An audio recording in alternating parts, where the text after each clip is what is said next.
Hi, everybody. I see we have a full house today. That's wonderful. I'm happy to see you all.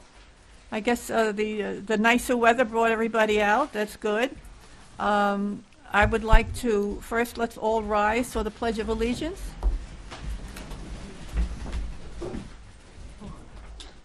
I pledge allegiance to the flag of the United States of America and to the republic for which it stands, one nation, under God, indivisible, with liberty and justice for all. Jenny, would you like to lead us for a moment of silence for our first responders and our veterans? Can we all take a moment of silence to remember our first responders? They're all out there helping and to protect us. Thank you. And please remember everyone at home, our police department, fire department, ambulance corps, also that they're out there to help us. Thank you. Okay, thank you very much. Very lucky to have all these people. Careful, I don't want to go in your bag. Okay. We have a lot of wonderful guests today, guest speakers. Our first is going to be Dr. Jeffrey Abergil, gastroenterologist, New York Presbyterian Hudson Valley Hospital. Doctor? Thank you. Oh, I'm sorry. I'm sorry, Ellen. You can come on after him. How's that? So he's going to be a hard act to follow. I agree. Colonoscopy is a thrilling. Thank you, everyone, for coming out today. I'm Jeff Abergil. I work a couple miles away at Hudson Valley Hospital. I've been here for about 2 years, so this is my first time in this area. So thank you for inviting me today. So colorectal cancer screening and prevention. Next slide, please. So it is a very serious illness. There are approximately 153,000 new cases every year. I actually diagnosed one this morning. And 52,000 people die of colon cancer every year, just in the United States.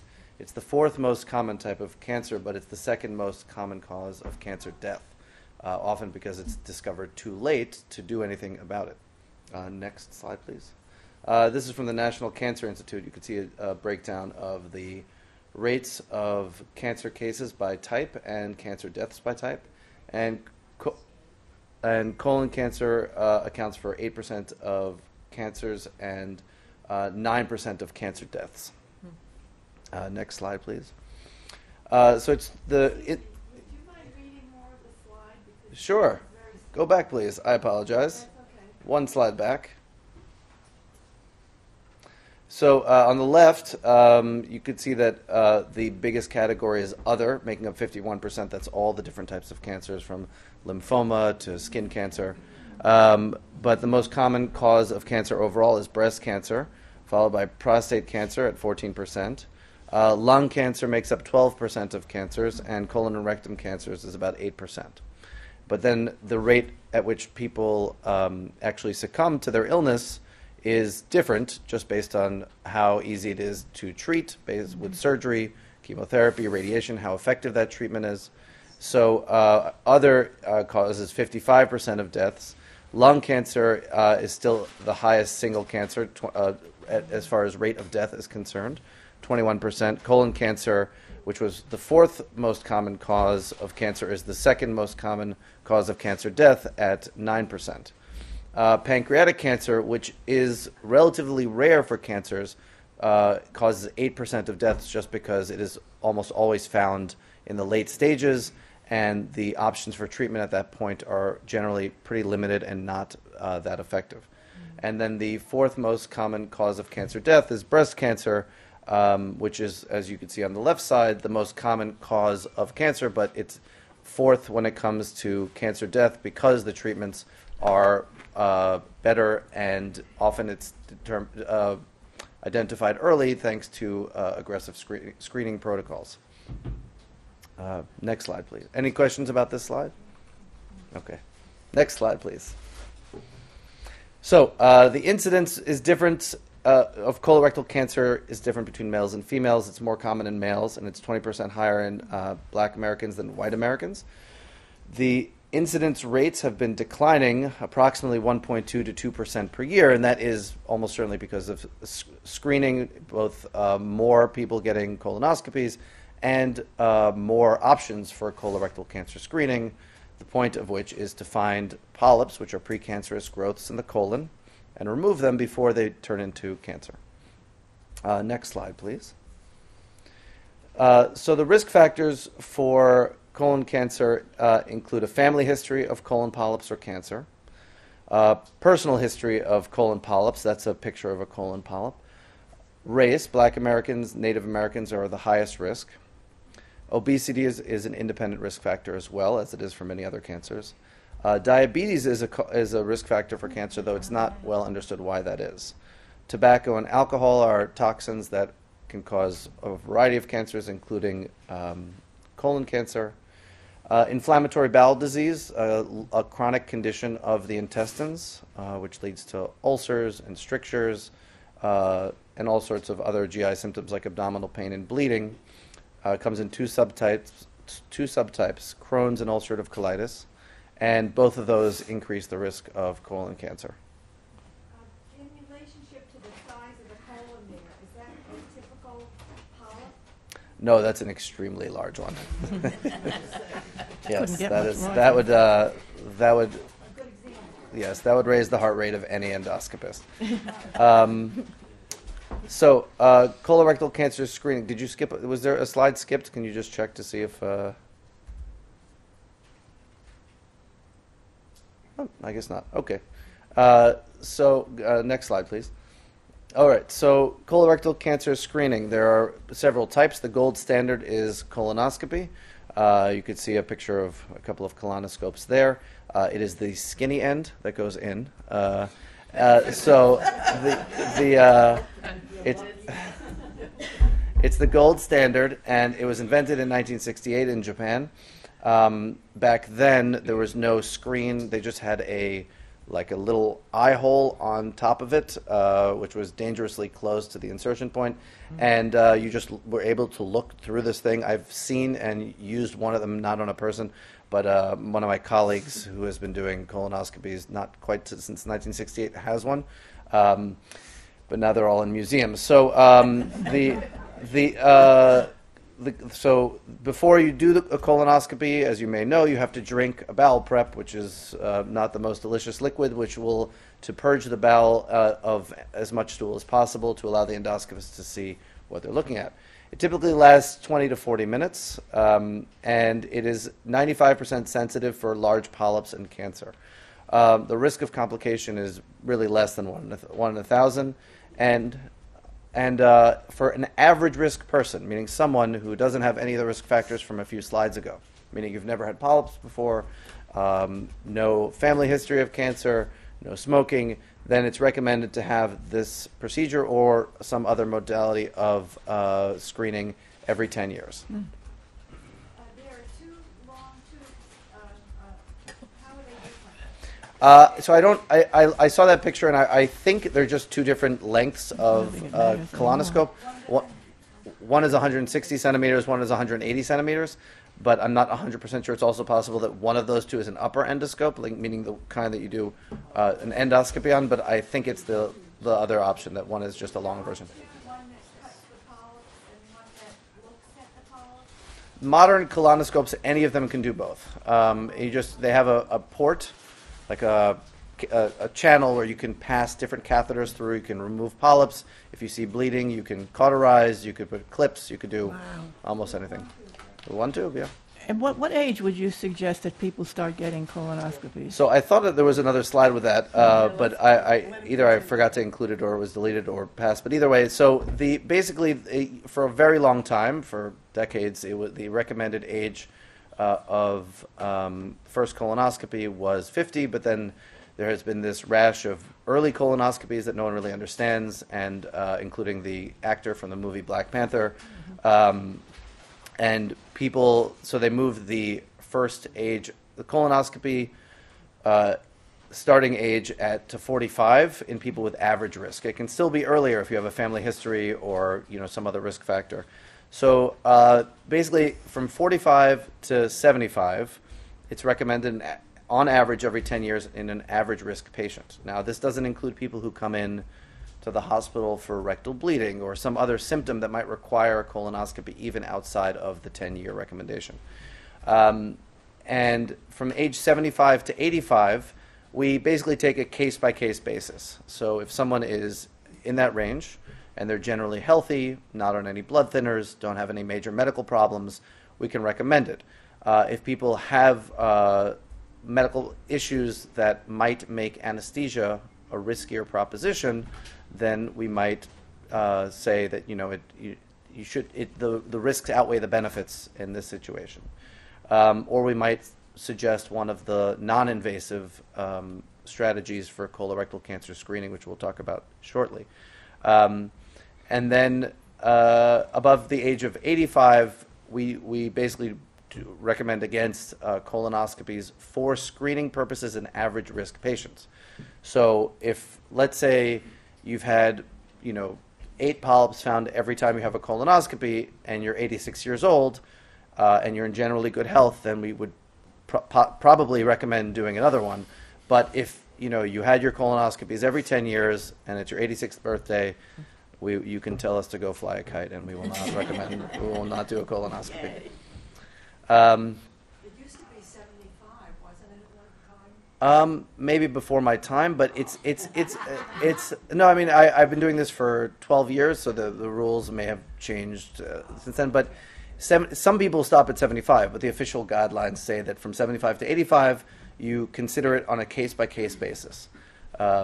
And after that, between 75 and 85, you're just like, I don't want to do it, then that's fine. So no one's going to push you. You mentioned blood thinners. Could you expound on that a little bit? Sure. So anytime someone is on a blood thinner above and beyond aspirin is a blood thinner, but it's mild enough that we could do almost everything we do with an endoscope or a colonoscope, even on a patient who's taking it. But every other blood thinner, from the antiplatelet agents like Plavix to the Coumadin and Pradaxa and Eliquis, those we'll do a colonoscopy or an endoscopy in urgent situations on those medications. But otherwise, we prefer that patients wait until those blood thinners have gotten metabolized, like that they've stopped the medication for a few days and that it's no longer in their bloodstream, so that we don't cause bleeding in the normal course of doing a procedure. Normally, we request from the cardiologist or the vascular surgeon or whichever physician prescribed the blood thinner for permission to hold it for 1 or 3 or 5 days, depending on what kind of medication it is and the person's kidney function. But that is something that is not usually a huge impediment. We're usually able to get permission to hold it for a period of time and then proceed with the procedure. You mentioned anesthesia. Mm-hmm. Is there any such thing as a local? We could not impair the person's... There isn't really a great local anesthesia, and technically colonoscopy can be done without anesthesia. About once a year, I do it on someone who just does not want to go under for some reason, and they get to watch the in-flight movie. And then, but otherwise, we give twilight anesthesia, which is usually propofol, and it starts very quickly and comes out very quickly. Yeah. high amount of pain with the colonoscopy? No, I wouldn't say so. From discomfort, yes, more like a bloating, stretching feeling than frank pain. But not the most fun thing you could do. Dangerous without the anesthesia? That's a good question. I would say that yes, the answer is yes. But as with everything in medicine, we take the risks and benefits into account. So yes, it would be safer if nobody received anesthesia. But if nobody received anesthesia, nobody would do their colonoscopy. So. Not in the slightest. So we don't have the typical pain receptors in the colon, other than stretch receptors outside of the colon. So we could do extremely things that on your inside of the colon that would look to the casual observer as something that probably is excruciating, but it doesn't feel like anything at all, just because we don't have pain receptors there. what if your cardiologist says absolutely not to stop taking Brilinta? Or So that's a good question. So if the cardiologist is otherwise okay with the procedure, let me repeat the question. I haven't been repeating the questions as they asked me to do. I'm so sorry. They told me right before I came up here. The question was, what if your cardiologist does not wish to stop the blood thinner before a procedure? And the answer is, as long as the cardiologist is okay in general, saying that the heart is in good enough condition to undergo the procedure and to withstand the anesthesia, then we would proceed with the procedure, but we might be limited in what we're able to do. So, for instance, if we came across a large polyp that would require more than the normal technique of removal, then we would probably come out and say, okay, we can't do this now. Let's talk to the cardiologist about whether this can be done in 3 months or 6 months or a year. And that's that sort of thing. Thank you, Siri. I mean, it's not long before you'll have a computer up here telling you about it. Can But it won't be as interesting. We have a yeah, question that I over here. can't guarantee. Yes. Hi, Dr. Jeffrey. You said about that we have to drink this stuff before. Is there any other alternative than that? Yeah, Dulcolax. So the question was if there is an alternative bowel prep that perhaps it doesn't involve drinking quite as much fluid. So that has improved dramatically since I started my GI training in 2009. So basically, most bowel preps involve drinking a large fluid with like a salty or metallic taste. There are some bowel preps like Suprep, which is what I usually recommend, which involve drinking a small amount of liquid that may not be the most delicious thing, and a lot of water.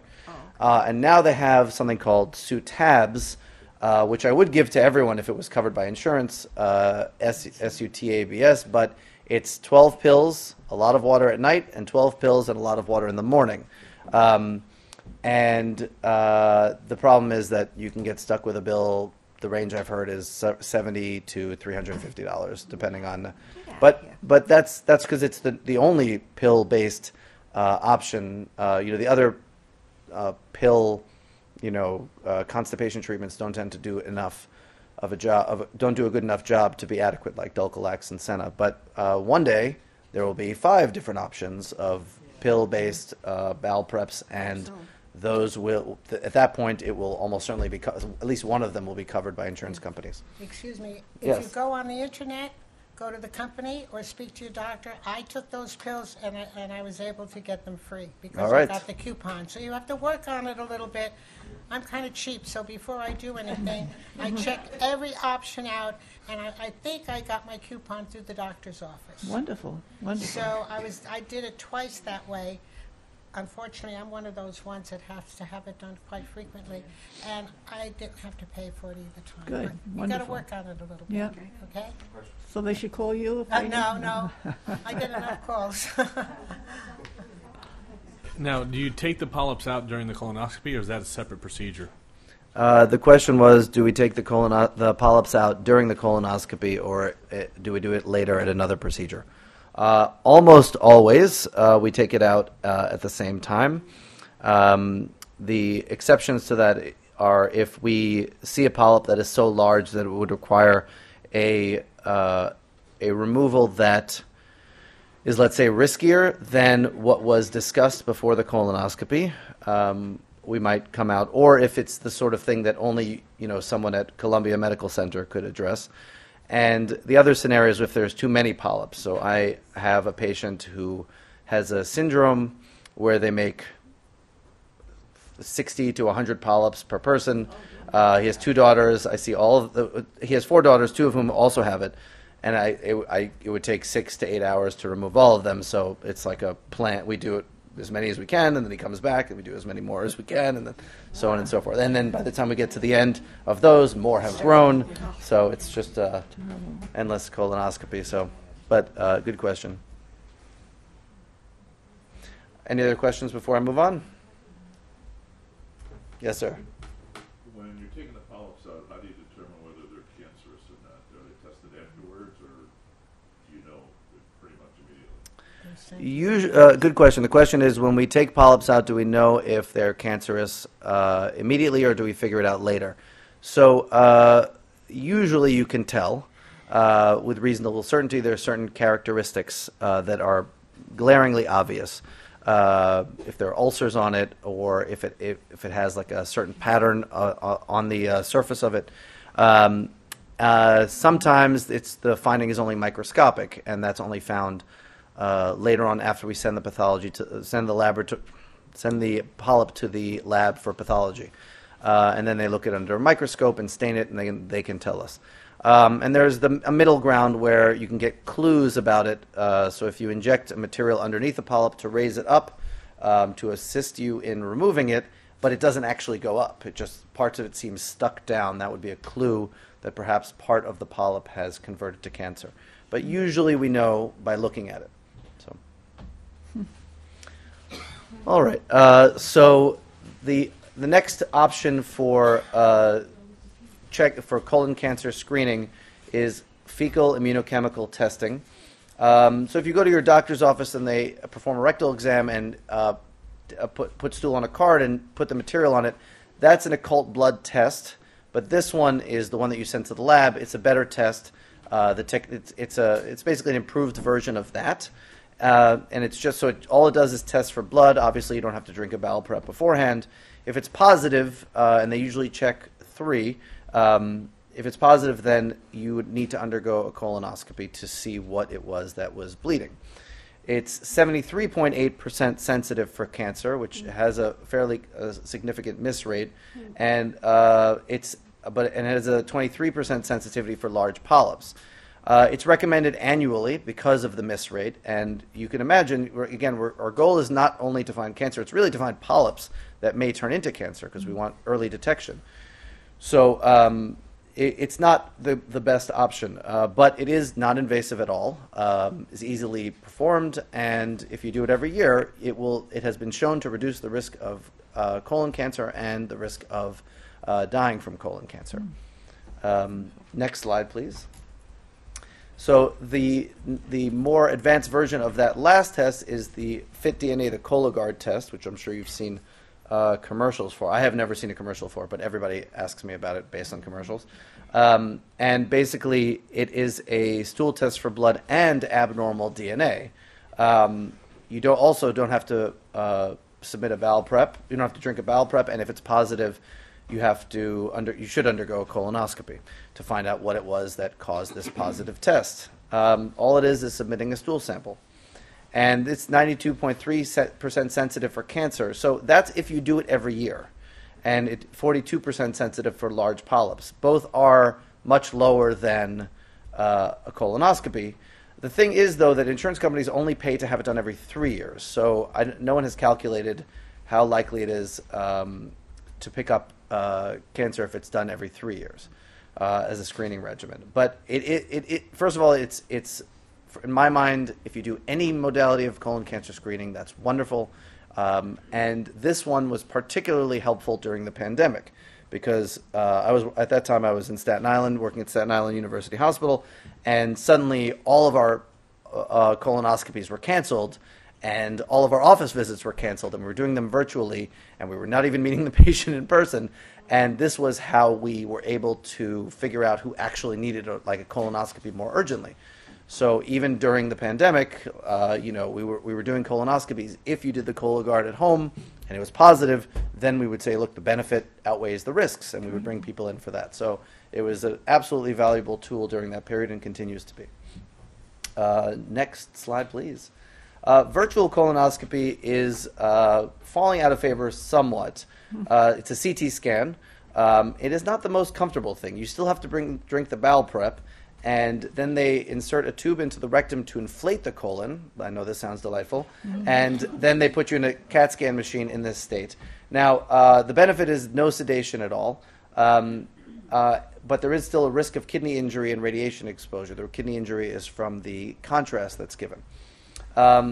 If it's positive, if they find a polyp, it will require colonoscopy. And it's 84% sensitive for colon cancer and large polyps, roughly the same. If you do undergo that, it's every 5 years. And to be honest, when in Staten Island, there were several places that did it. I haven't found a place that does this test nearby. It probably exists, and I'm sure it can be acquired. I just don't know where. Next slide, please.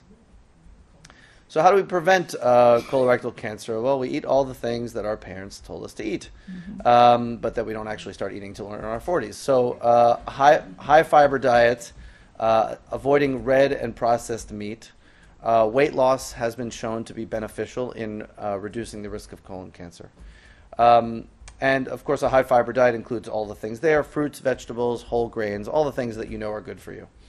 And then there's, go back just one slide. Sorry. And there are things that might have a benefit, but there isn't very strong data to support it. Folate supplementation, even if you don't have low folic acid levels. Coffee, so that's good news for everybody. I never understood why people are always trying to drink less coffee. It is a healthy beverage by every regard. Unless you have reflux, it is good for you. Vitamin D, fish, garlic, and calcium and dairy products. And that is it. Next slide, please. What questions can I answer for all of you? Dr. Jeffrey? Yes. Now, suppose you cannot eat high fiber. Mm-hmm. Suppose you have an element that you can't. What happens then? Could you tell me what scenario one would not be able to eat fiber? Well, because my stomach isn't that great. Can't tolerate it. Yes, cannot So tolerate it. what I would recommend in that case is trying to see if the issues someone has are related to specifically soluble fiber or insoluble fiber. Okay. Now, a lot of foods have both, but if you want to do an experiment to find out which of those two types of fiber are the problem, you could take a soluble fiber supplement like Benefiber or FiberCon that's only soluble fiber. Take that and see if you have the symptoms. I didn't repeat the question. What if someone cannot tolerate high fiber foods due to abdominal discomfort related to those foods? And then an insoluble fiber like Citracel, and separately on a different week, and see if that causes any symptoms. And if you find that it's actually one, not the other, then you could just look up which foods, it's a long list, which foods are mostly one or the other, and then you'll probably be able to reintroduce roughly half of the high fiber foods that were previously avoided. If you look online, most people just think of fiber as one thing, but there are soluble fiber and insoluble fiber are completely different and work in different ways and have different benefits. So soluble fiber tends to make soft stool harder, and insoluble fiber makes hard stool softer. So they have differing effects, and whenever I recommend fiber to patients, I try to focus on one or the other, where some people do need both. So Wonderful. Good to know. Okay. you don't seem very satisfied, but we could talk after. No, it's all right. Okay. Thank you. No, I can't. I can't drink the lactate.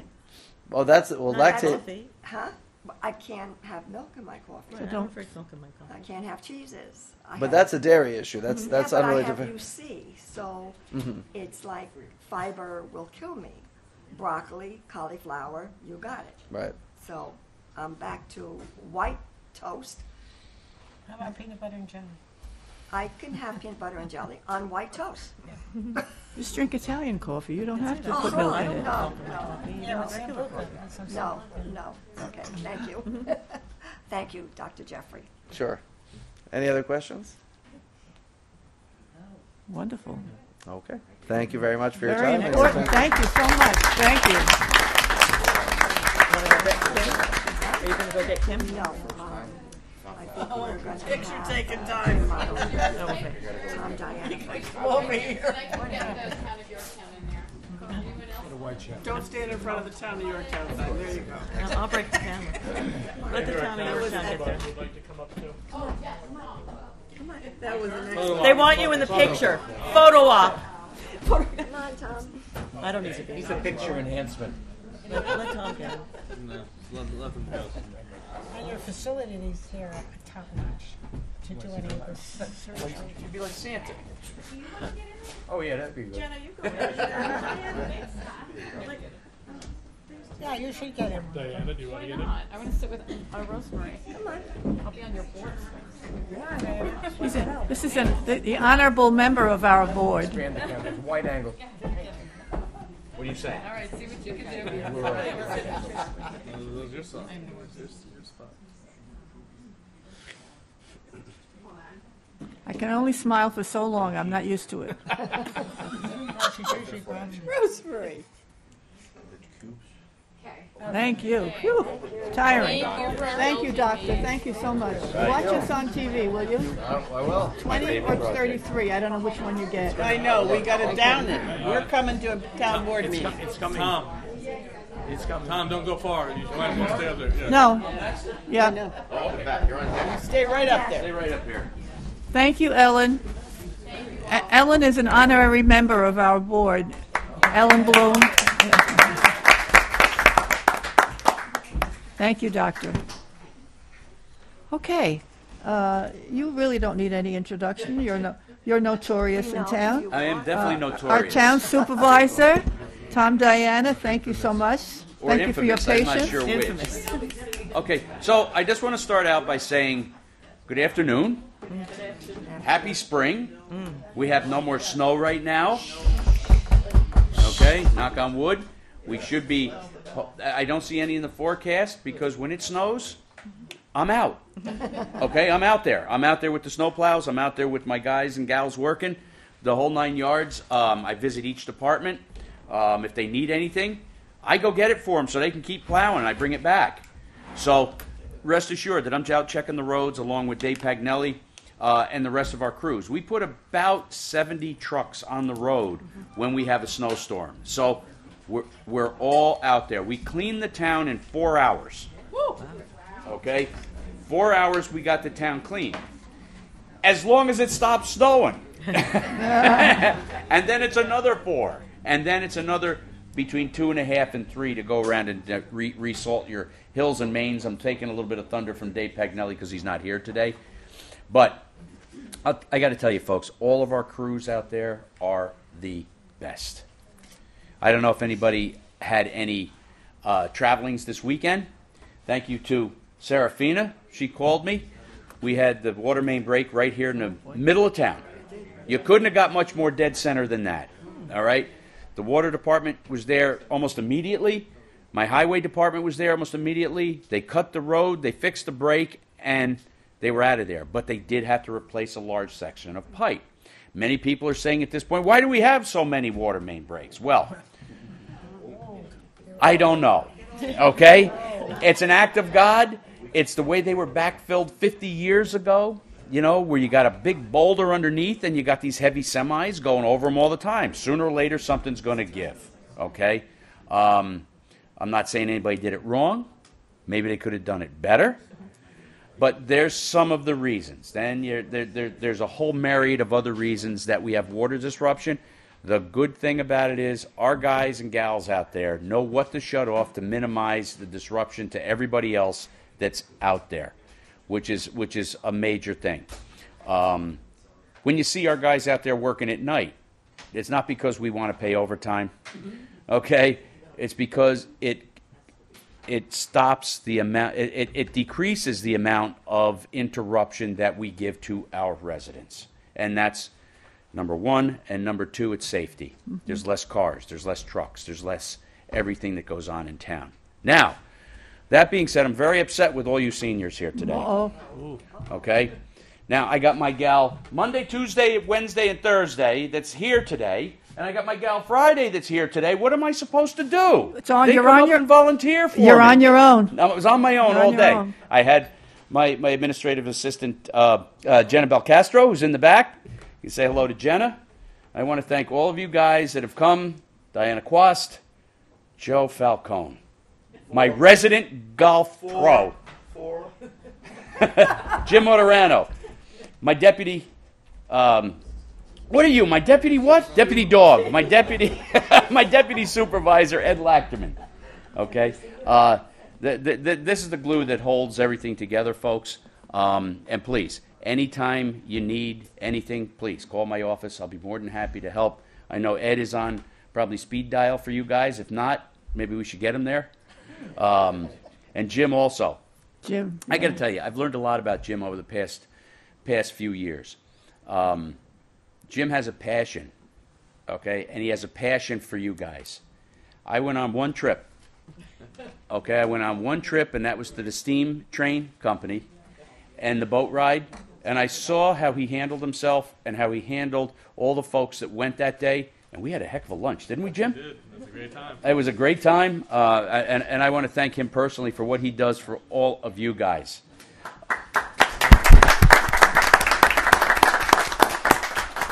More exciting news. Do we have any golfers here? Uh-oh. 1, 2. All right. 50 years golfing. All right. We are moving ahead at a lightning speed, all right, for par 3. It looks like it's going to open ahead of schedule. Beautiful. I can't say under budget yet because I don't know, because that's their budget. It's not mine. Thank God.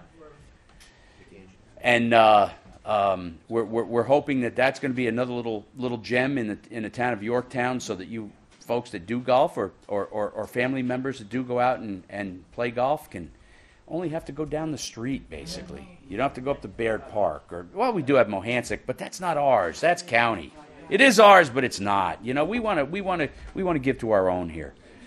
So that's looming. It looks like they have bridges built. They've ripped out the inside of that whole place. They're starting to put new sheetrock back up. Rearranged our favorite spot, folks, the bar. All right. They're rearranging the bar, the restaurant. They're going to have a patio out back. They'll be able to do parties and so on. And so I think it's really going to be a great thing. I really do.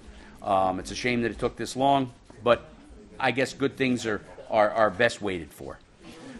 Will you be able to go there if you don't golf? For instance, if you want to go for lunch or... I believe. Yeah, I okay. believe that if you don't golf and you want to go have lunch or whatever their menu time is going to be, you can go there and you can do that. You can go there for dinners. Only 3 holes. What's the 19th hole? No 19. There are only 9. Only 9. Call it the 10th hole. Yeah, and then you go back to the beginning. You go back to the beginning, and that's when you go in the bar.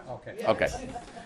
But yeah, it's great. And have Diana Quast, who I'm sure has helped you guys out with her mobile clerk work, which will continue. And you know, my office couldn't run without my administrative assistant either. So I generally don't get it. I'm not allowed to answer the phones. All right, because she says I forget to call people back. So she writes it all down, and I get all the scoop. But we definitely appreciate our seniors, everything you have done and do for our community. And that's about all I got. Does anybody have any questions? Anything I can answer? Yeah. Hi. Linda Dorr, and I'm a long time. I know you. Pardon me, you do. And anyway, this is my question. I frequently see on Facebook that there's celebrations of whatever the holiday is, October, Christmas, recently for St. Patrick's Day. And I'm very aware, Jefferson Village does something, and I understand that the town does something. But I think if we're so interested in seniors, we're kind of forgetting there's a whole bunch of seniors that live independently in their homes. And I've been asking for this for a couple of years. So if there is some type of a holiday celebration, not that I'm all about parties, but just more like people getting together and eating together, are we that are in our private homes, what is our accessibility? Can we, I know we can go to the 6th grade nutrition center that I'm very well aware of, but if there is something, say, at Jefferson Village, I don't know if this is sponsored by the town, because if I see all of your town officials in this picture. So, Yeah. you know, what is it, how can we help the people that are in their private homes? Because they choose to stay there and they're able to. Absolutely. What Jefferson Village is a little community all onto its own. I understand. And they have their parties, they have their cutoff amount of people, and so on and so forth that they allowed to come in due to the amount of people they're allowed to have in the hall. Excuse me, so when I see all of the town officials there, both pre and post-election cycle, are they invited? Yes, yeah. We get invited to go in there and help out occasionally. But it's not at all sponsored by the town? No. No. Okay, that was my question. We're asked to help out either monetarily or with food, donations and so on and so forth, which we do. Not from the town. Not from the town, from the individuals, from our individuals, from our own pocket. Okay. Okay, that's, But then again, that still leaves the people, and this became very evident during the pandemic because people in Jefferson Village and other places, they're all getting these masks. And the people that were in their homes, they didn't get an opportunity to get the masks. Well, they had masks at the mall. It's just Masks if were the town board or someone could pay a little more attention to seniors that are in their homes, especially when there's some kind of disaster like a big snowstorm. Lynn, absolutely. Oh, Ed, could I we do offer a lot of senior services right out of the senior center. Okay, where you can go, they have, or they should have, masks, and they should have hand sanitizer possibly, and gowns should be needed. We also do, and it was last week for St. Patrick's Day, we donated personally for our St. Patrick's Day party there that they host, and I believe we paid for the cake and all of food. the people and who all the came meals in, that were there. we So paid for them that day. you know, That's my concern. the But they can come. They're invited. They are you invited. folks are all invited. They can come to that. You just got to walk through the door. I said, I have a fine support No, I think Yeah. they have to register.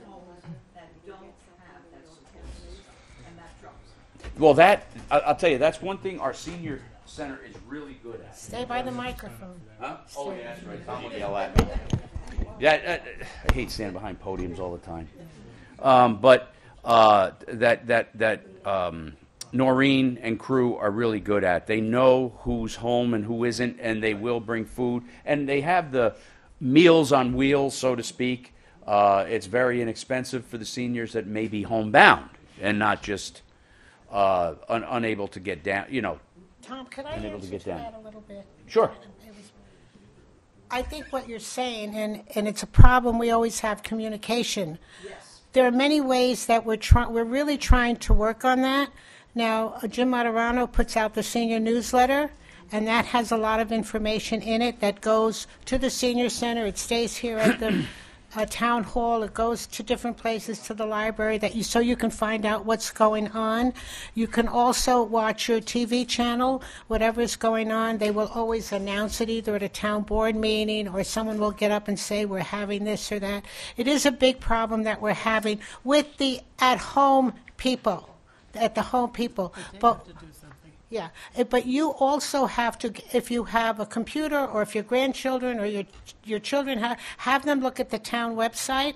What I'm going to ask Tom when I get a minute is if we still have that calendar. We used to put a calendar out here at Town Hall that all the activities would be on that calendar. Say I wanted to have a St. Patrick's luncheon, and I look at the date, and that date is taken. So I'd have to have it on another date. But it would be accessible to you to look at to see what's happening in Yorktown. I know that, but I'm Yeah. just worried about the people that don't know that. Absolutely, and it is a very difficult. It's a very difficult thing that we're working, but we're trying really hard. We have a lot of senior clubs that the information does go to the senior clubs, and we're hoping that it will branch out and tell people. If you have any other way that you think we could get out, we're more than welcome to listen to you because, like I say, that is a big problem. Is a communication. Like we had a little thing over at the chamber the other day, and nobody really knew about it because the communication didn't get out. It did get out, but people didn't hear it or see it. So, but you can get it through the newsletter. There's should be everything on the town website. Yeah, it's on the website. It's on the. Some seniors Give a neighbor a call. don't Give use computers. We Diana a understand. call. Give one of us a call if we have anything. We'll tell you. All your senior presidents know what's going on also. But we are looking for ways of getting out there. And it's not only difficult for us, it's difficult from town government to way up to the top. Yeah. So, Ed, you were gonna. Yeah. Also, Linda, and you know, we highly understand the fact that Yorktown is where it is because of who brought us there, and we also want to make sure we take care of our kids and lead us the right way as well. But you could call the supervisor's office at any time. Like you mentioned, the masks during COVID, and even like with Matt's communication out there, Supervisor Slater's communication, we probably didn't get as many. But all Tom, of the town you better board, introduce. clerk's office, dropping off masks. So it's just a phone call, and I am always accessible. You can always call me, and if you don't have my number, just look at the lion sign in the middle of town, because Tom McLaughlin did me a favor, put my number on it for the concerts, and then went to Florida.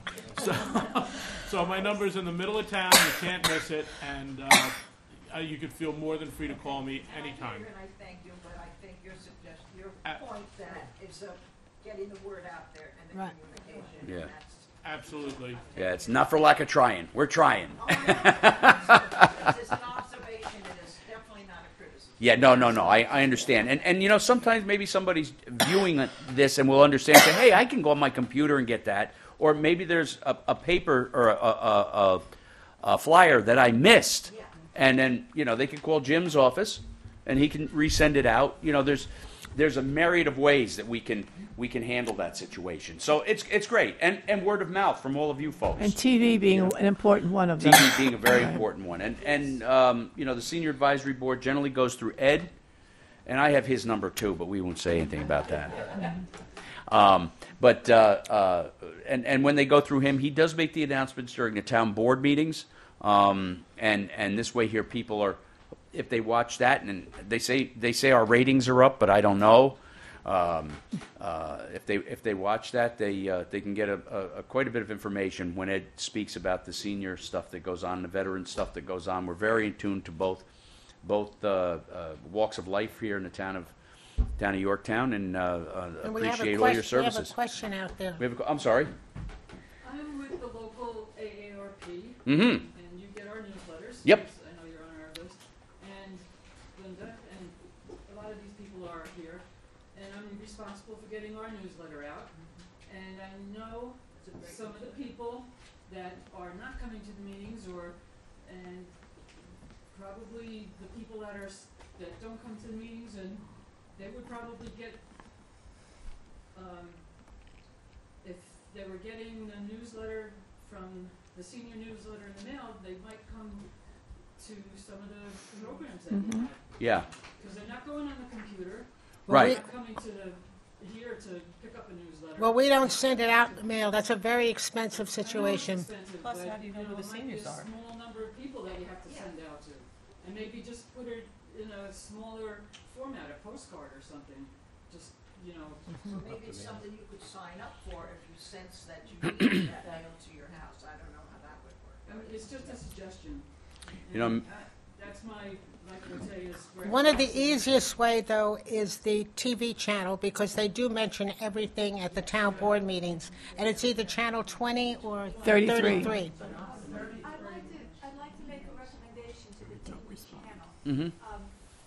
Many times I go on channel 20 and the screen, the announcements will be made. Okay. That should have something on it when the announcements will be made.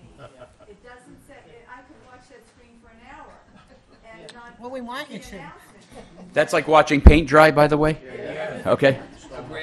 That's a trick to get our ratings up. That's right. Well, it does. Well, you want to hear what's going on in town, right? So, of course. Well, that's so it. If that screen, it's not a blank screen, it's a dead screen. Right. It just says, please watch for the senior announcements. So if it says, please watch for the senior announcements. And nothing comes up. Which will start at such and such a time. And I would love you for that. Okay. I'm going to handle that right now if you're going to love me for that. Tom, can we handle that? Done. I'm now loved. Yes, sir. If you're going to have a blank screen, why not create a calendar of events that somebody talked about and just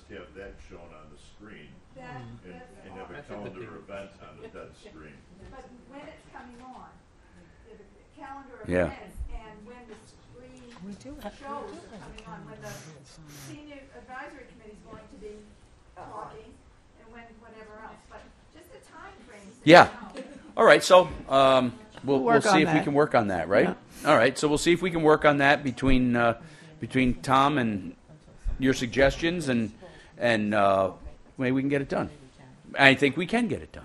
Okay. All right. And Would you that's like to introduce our next guest? Nah. No? Nah, we don't want to introduce him, do we? I'd like to introduce our Superintendent of Parks and Recreation, James Mortorano Jr. Now, I got to say, he does a heck of a job. Yep. All of our department heads and our workers are wonderful out there. Jim, thank you for everything you do. The Easter egg hunt is when? Coming up. All right. First.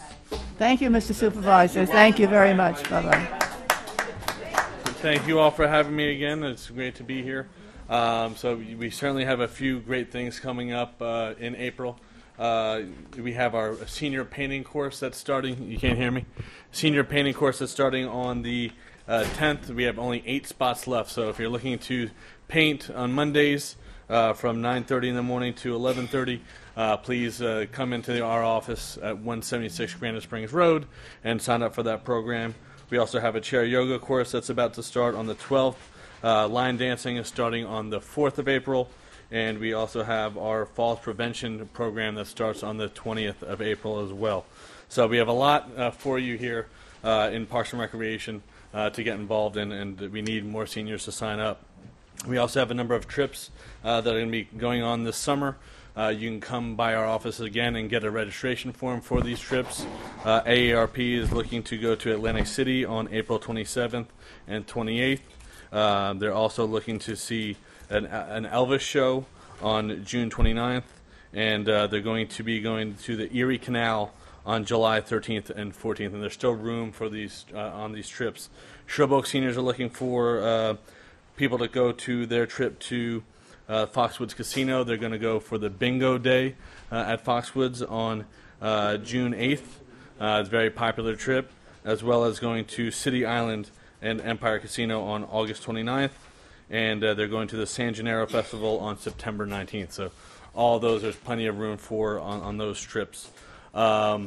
We also have going on at the John C. Hart Memorial Library, the AARP Tax Help Program, very popular right now. To get involved in that program, it's 914-440-3086, and that's the AARP Tax Help Program that's through the John C. Hart Library. So don't miss that. Speaking of JV Mall and the Chamber of Commerce, they're looking to do a senior speaker series. They just had their first one this past 22nd of March. It was great, free coffee, free breakfast for everyone, and they're going to be doing that quarterly. So there'll be more in our brochure regarding the senior speaker series that the Chamber of Commerce will be hosting in partnership with JV Mall. And also they're putting in a senior section in the Chamber of Commerce annual booklet. So look out for that. That will have a printout page of all important dignitaries in the town of Yorktown and beyond in the county that you can take out and you can put on your fridge, and you'll have all the important numbers right in one spot. So we've been working in partnership with the Chamber on that piece that will go in their annual brochure. So Jim has been working very hard on that. Originally, we were trying to figure out how we could get it out to all of the seniors cost effectively.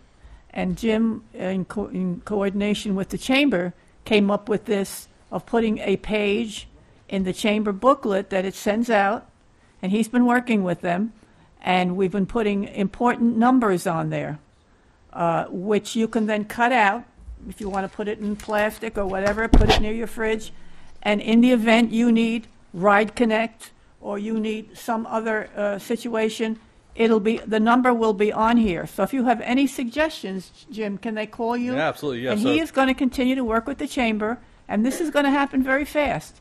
So you will have all of those emergency numbers at your disposal. Yep, and if you have any questions of anything I just spoke about, my number is 914-245-4666.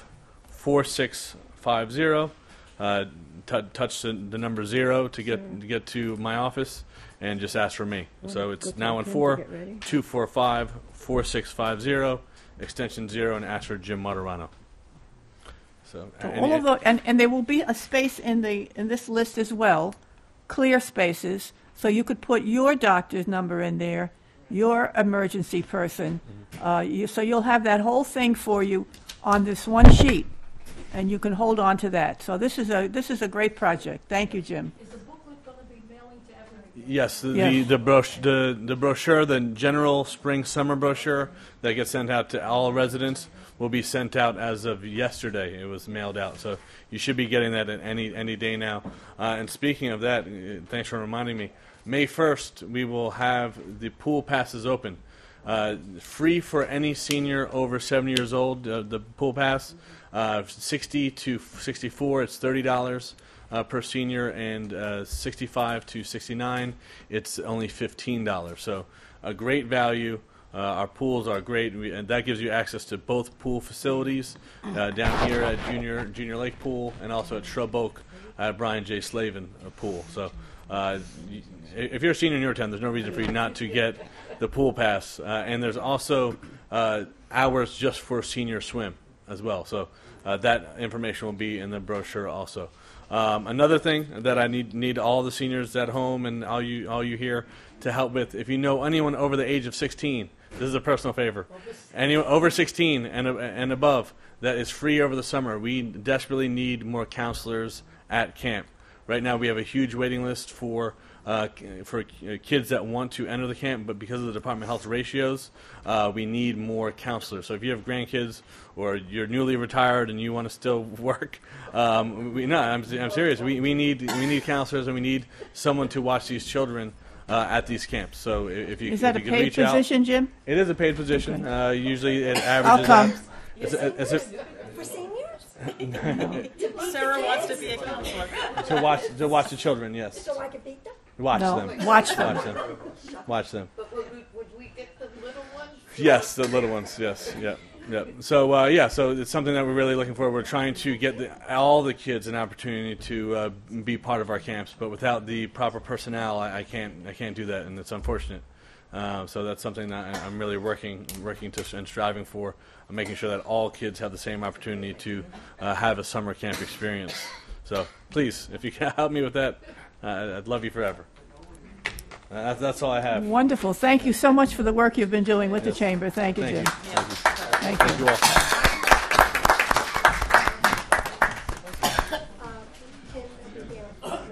Well, there was a question. Oh, okay.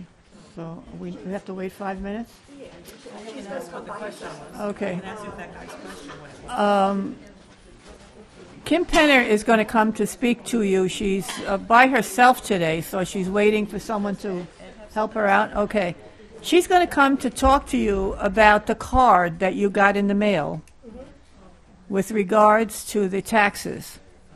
It's a very important thing. So we're going to wait for Kim to come out and talk to us about that. Would you want to talk about it? Sure. Let me just so you're aware, a card was sent out about signing up. There is a new exemption limit for seniors for your taxes. So I believe it was something like $28,000 or $29,000 of income that was excluded from tax discount. That number had not gone up in a lot of years, and the town board discussed it, and we have raised that exemption to a new limit that was approved by New York of I believe it's $58,000 and change. So it brings us sort of into a little parity of what incomes are like and needed to live in our area, and gives an opportunity that our seniors do not get crushed because they have that income coming in. We felt it very important to help make things more affordable in the town of Yorktown. In addition to that, veterans, and I know we have, how many veterans other than Ron do we have? Ron, you could raise your hand so we could recognize you. Any other veterans in the room? Here she is. Ron's a Vietnam vet. Thank you, Ron, for your service. I would also, in addition to that, when you have a veteran that is wounded in the line of duty, they get a pension. And that pension was also included in the income earnings. That has now been removed from needing to be put in. So it's a recognition for our veterans who served our country and were injured, and it doesn't make sense that we count that money and tax it again. They've already paid for that. Kim can come up and talk. And I will say that right now this only affects your town tax, not your school tax. Oh, town and county. Okay, town and county. Sorry, yes, county adopted it as well. Yes, and Kim the school district, just on Ed's note there, the school district with the veterans' disability income, they haven't eliminated that yet. So we have to wait. Okay. I'm assuming everybody's received a postcard in the mail? Okay. Does anybody have any questions? Oh, that's great. Tell us the procedure that they need to go through. Well, you need to complete an application. You must bring us your 2022 income tax return with all of the documents that make up that return. That must be in our office no later than May 1st.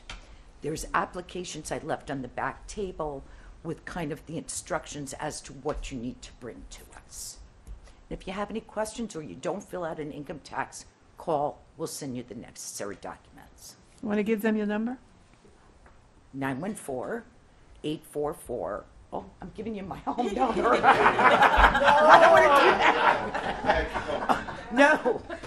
It's 914-962-5722, extension 227. 227? 227.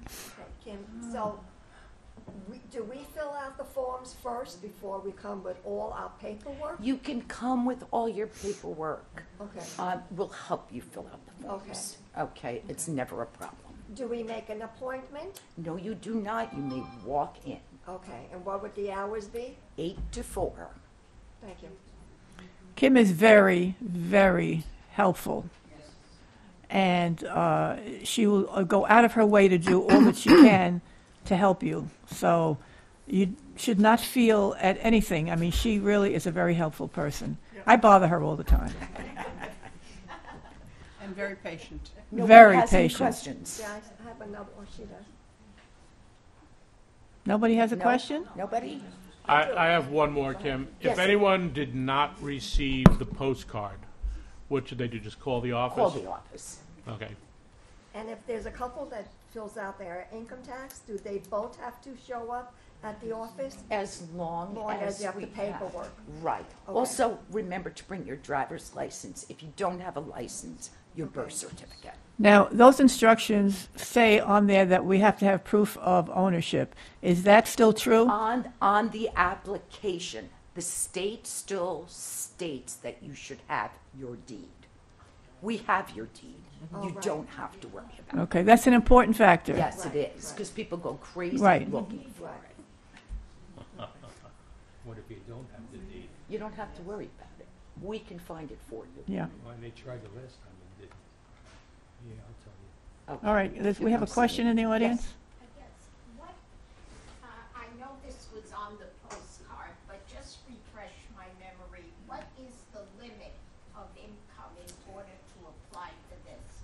The limit of income, the gross income is $58,400 For a couple? Or for a couple, single couple, whoever, ownership.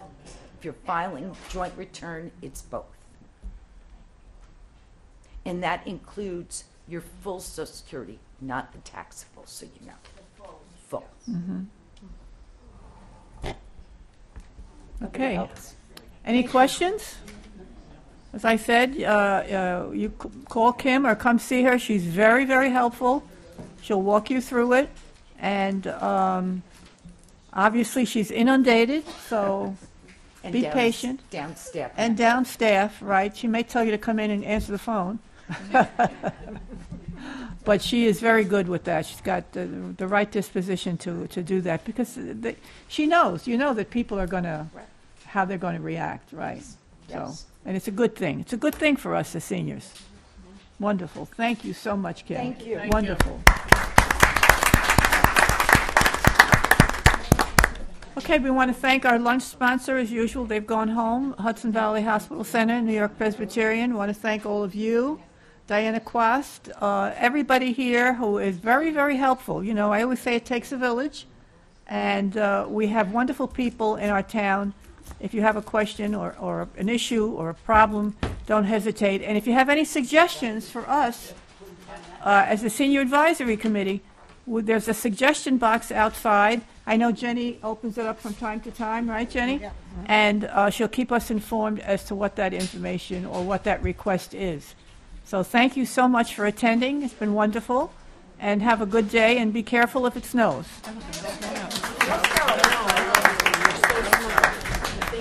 Next meeting is April 21st.